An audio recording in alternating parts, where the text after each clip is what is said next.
नमस्कार केमन आছেন सबाई सौभाग्य प्राप्ति चैनेले आपनादेर सकलके आरो एकबार अनेक अनेक स्वागत। आज आबारो चले एसेछि नतून आरेकटी भिडियो निये जेखाने आमी आपनादेरके जानाबो शिवलिंगे कि अर्पण करले सम्पद बृद्धि पाबे कि सेई जिनिसटा सेई भिडियोर माध्यमे आपनादेर काछे तुले धरबो। तार आगे अवश्यई बोले राखी बंधुरा आमार चैनेलटिके लाइक करबेन, भालो लागले बंधुदेर साथे शेयर करबेन।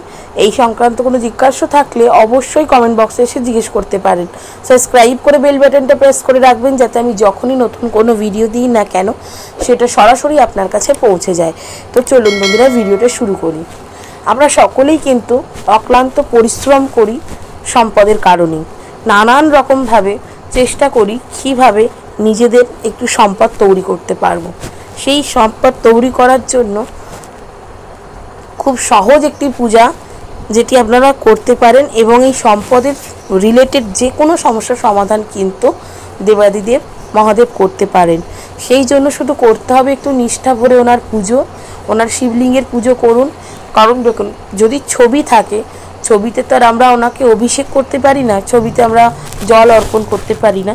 সেক্ষেত্রে এই ক্রিয়াটি কিন্তু আপনাদেরকে মন্দিরে গিয়ে করতে হবে এবং নিষ্ঠা ভরে শিবলিঙ্গে শুধুমাত্র জল অর্পণ করবেন এবং পুজোতে যেগুলো ব্যবহার হয় যেমন তোমার বেলপাতা, বাতাসা এগুলো তো রাখবেনই, তার সাথে যেটা দেবেন সেটা হচ্ছে কাঁচা চাল নিবেদন করুন।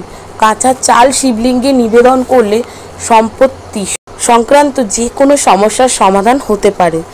চালটি নিবেদন করার সময় কিন্তু অবশ্যই দেখে নেবেন সেই চাল যেন কোনোটা ভাঙা না হয়।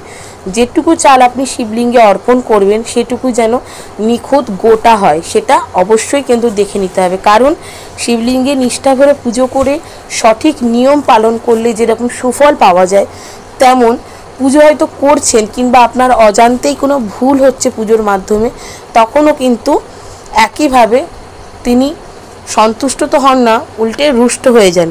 তারও কিন্তু বিপরীত ফলও সেই ভক্তকেই ভোগ করতে হয় যে পুজো করছে। তাই পুজোর সময় চেষ্টা করবেন যেটাই আপনি শিবলিঙ্গে অর্পণ করছেন না কেন সেটা নিখুঁত আছে কিনা, পরিপাটি আছে কিনা সেটা দেখে নেওয়ার।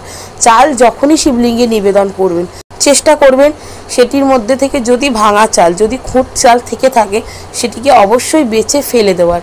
বাকি গোটা আস্ত যে চালগুলো রয়েছে সেগুলো একত্রিত করে শিবলিঙ্গে অর্পণ করুন। দেখবেন সম্পদ সম্পর্কিত যে কোনো সমস্যার সমাধান হাতে নাতে হবে। তো কেমন লাগলো বন্ধুরা আমার এই ভিডিওটা অবশ্যই আমাকে কমেন্ট করে জানাবেন। সুস্থ থাকবেন, ভালো থাকবেন, দেখা হবে নতুন আরেকটি ভিডিওতে।